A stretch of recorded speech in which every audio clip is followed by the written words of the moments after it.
Welcome back. This is Kivumbi 2022. My name is Eric Latif. We are discussing voter identification on voting day. My guest this evening is Chief Legal Advisor in the Raila Odinga presidential campaign, Paul Mwangi.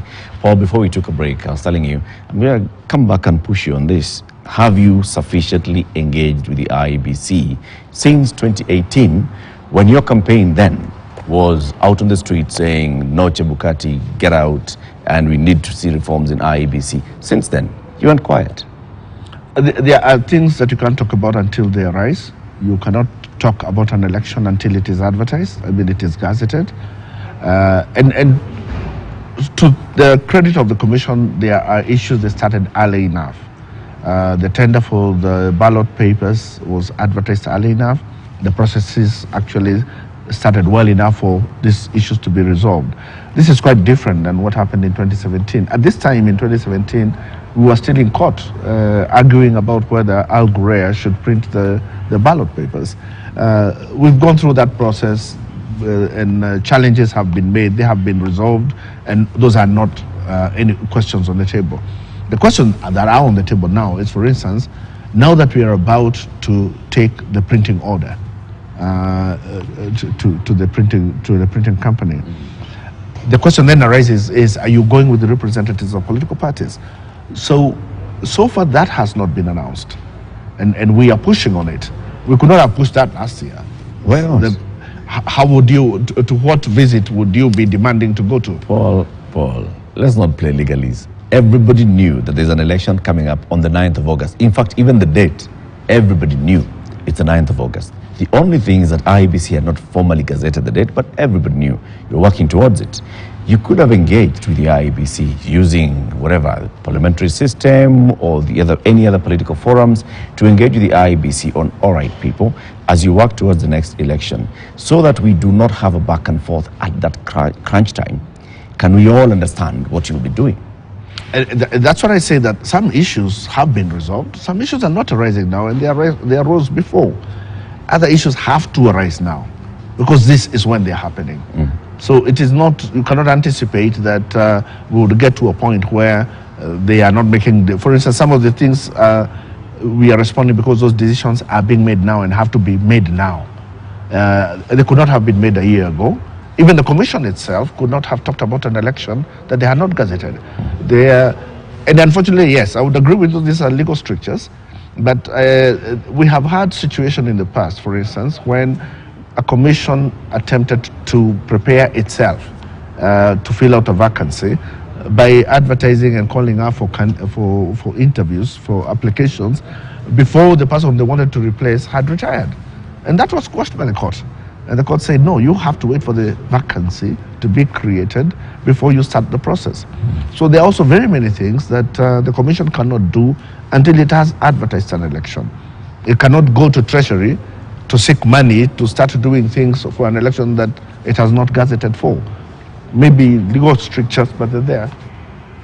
The William Ruto presidential campaign has said they're happy with what IEBC had initially announced, that we have an electronic system and a complementary one where, okay, this one fails, remove the card, slot it into another machine, and let's move on. Is this an irreducible minimum for you? Must there be a hard copy register? There must be. The law says there must be. The courts say there must be. So it is not something open for the Commission to decide. It is in the law, it is in the Act, and therefore it must come, it must go there. The only way that they can fail to do that is they decide to breach the law. Okay. With regards to all the other issues that had been raised in 2017, especially the presidential petition of 2017, there are several issues that you took to court, and there were several issues where the courts agreed with you as well, and there were things that even the IEBC was supposed to start working on. Are you satisfied that the IEBC has addressed many of the concerns that arose after the 2017 general election? We have raised issue and told them to report, and even the Chief Justice has asked them the same issues to show how they have complied with the questions that were raised by the Supreme Court during that election. But unfortunately, you see, those are now unraveling. It is when they act that we start understanding whether within their internal structures they have addressed that issue or not. Had they responded fully, then we would be able to interrogate their preparedness in respect of what the Supreme Court says. But they did not respond, and therefore we are going to have to see, as they roll out their processes, of whether those processes are now informed by what was decided by the Supreme Court then. What remains your major sticking point? The fact that it is conceivable that come the 9th of August we can have a total failure in the voting day, if there is, even if by way of sabotage, there is a technological failure. That is very concerning. And this is with the identification of voter and the transmission of results? With both identification of voter and transmission of results. But even less the transmission, because so long as the presiding officer did properly sign the form that is required to sign, and that everybody has copies, the question of transmission then would not be as threatening as when you're talking about a possibility that voting in several areas cannot move on because technology has failed and there is no alternative to that. Okay. There's the question of the minor care ruling, that the returning officer at the constituency is the one who basically announces the winner of a presidential election at that constituency level. So how do you interpret that for everybody when they see returning officer A in constituency A making that announcement? What do we expect Chebukati to be doing at Bomas of Kenya? At Bomas of Kenya, Chebukati literally tallies what is brought to him. So the idea should be that you do not leave the polling station until we are all agreed as to what has happened. Again, this is informed by the past, where you would, in the old electoral system, after polling is complete, the presiding officer would now fold up and seal the boxes, and you would all now move to the constituency tallying center to find out what the result was. And a lot ballot boxes disappeared, all the stuffing happened. Or stuffing happened, or even they were exchanged. And that is why the minor care ruling said, let it happen immediately after the vote has taken place. The other problem also is that you want to deny an opportunity to anybody to have a full picture of the election before you have concretized on the results of it, because then there is people will be enticed at wanting to interfere. At several stages? At several stages of that. So you move from the polling station. By the time you get to the constituency tallying center, nothing can change. Okay. So that the returning officer at the constituency level, all they do is tally. And the chairman of the commission, who is the returning officer of presidential election, again, all he can do is tally. Let's do some bit of voter education here. So once you have gone through the identification with the polling clerk and you're given the 6 ballots, what then happens?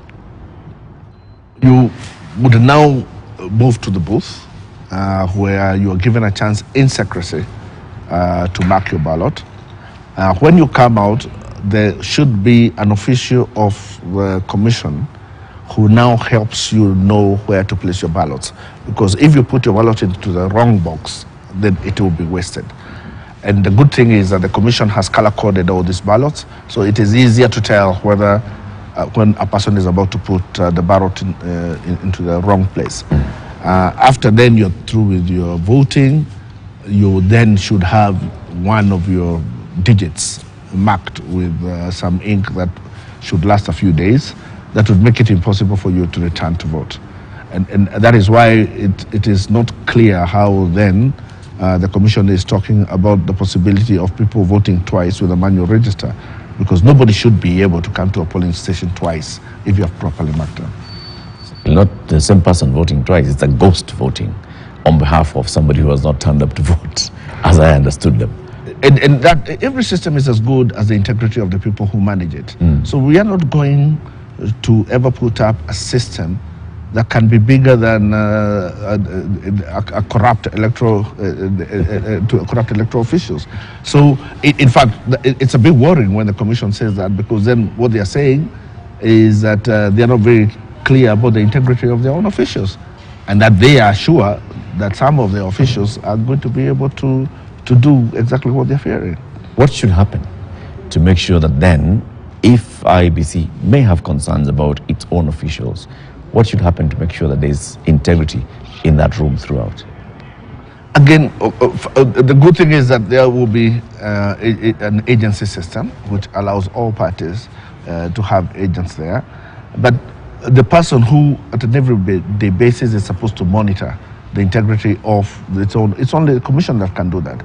The only ones who can monitor the integrity of the election officials. And they do have the power, even within a voting day, to be able to remove an election official who they think is compromising the integrity of the election.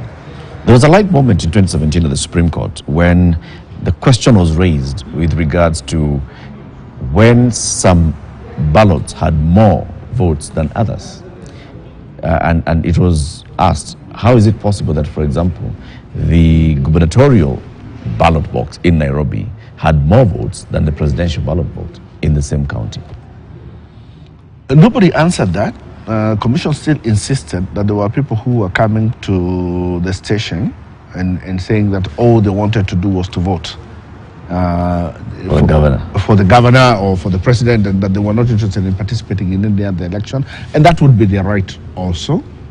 But then what you would have had by now is a regulation that governs such a scenario. But Paul, is it conceivable that somebody actually comes and gets identified and is given 6 and they say, no, I don't want 6, I want only 3?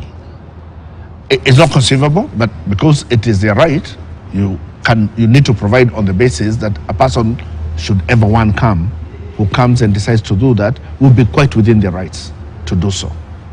And therefore, what you would need then is a system of saying that I will still remove all the ballots, or that I will have a register that now in the return, I'll be able to make a return and say that so many voters came, and this one only wanted to vote for governor, and this one only wanted to vote for president, and therefore in my results you will see that I have 5 more voters for president than I have for the other elections. So, but I think that is something they themselves should have been able to provide for through regulation. If it happens again this time, what will be your suspicion? That there are some voters who actually come to vote only for MCA or only for president, or for 2 of 6 or 3 of 6? It of course then means that there has been a staffing in respect of that particular election, and therefore that somebody did stuff that box with extra ballots, and that is why it's not balancing with the results of the rest of the boxes. Do you think it raises a question of integrity of that? It is definitely a question of integrity Or should of we the election avoid officials. that? Now, again, it's only the commission that can do that. For us as political parties, the best you can do is make sure that you have good agents who are able, should such a situation arise, to make a note of it and say that, yes, there are some voters who are coming in and are refusing to take other ballots. And therefore, if the result of that station were to reflect such a result, then the report from your agent should already have alerted you to expect such a situation. And therefore, you might not question then the integrity of the election if you're aware that those incidences happened. And finally, as we conclude the conversation, is with regards to the issue of results transmission. So we've already heard from the IEBC, there are some polling stations that will not have 3G or 4G connectivity. What is the Commission doing about that? The Commission said that they will provide for satellite phones, and that is okay. And what we then were asking them is that we need to know who is the provider of that satellite service, and therefore we can be able to, which places those gadgets will be, and the kind of technological operation that will be taking place. Do you know the polling stations that don't have access? Again, one of the other questions that we are complaining they have not responded to, because in the letter that we wrote about a week ago, we raised that question, that we want to be told which are the stations that you say you do not have connectivity, and if you are going satellite on those stations, we want to know who is the provider. We have asked the same question in respect also of the local mobile providers, because in the last election they were able to give information showing which mobile provider was going to provide service for which area or for which electoral station, so that you are able to tell that these results are going to come through Safaricom and this one through Airtel or whatever other system. Well, thank you very much for joining us this evening. Thank you for shedding light on what you see as the election as we had to prepare. Final question. Are you confident that the IEBC is going to be able to deliver a credible election from what you've seen so far? Concerned. I would say concerned. You're concerned that they may not be? Concerned that they are not exhibiting preparedness. Do you think I do not want to say sufficient time for them to address your concerns? Yes, they would address our concerns if it was. So I don't want to say that, to make the statement to say they are not ready, because they very well could be. I am at the moment concerned that they are not going out of their way to satisfy everybody about that preparedness. Have you had a conversation with the opposite camp, the William Ruto camp, with regards to this identification, manual, complementary system? We have not, because we are also concerned about the positions they take, because they don't seem to be worried that things can go wrong. In fact, they are very confident that nothing can go wrong.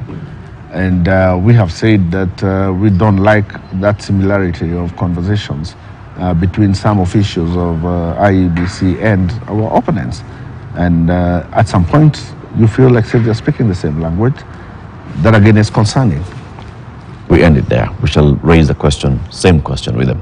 Paul Mwangi is the chief legal advisor in the Raila Odinga presidential campaign. We've been having a conversation with him in Kivumbi 2022 with regards to voter identification and a complementary manual system. Is it a necessity or is it not? Keep it here for more. Ken Mijungu will have more guests after the news at 10 o'clock.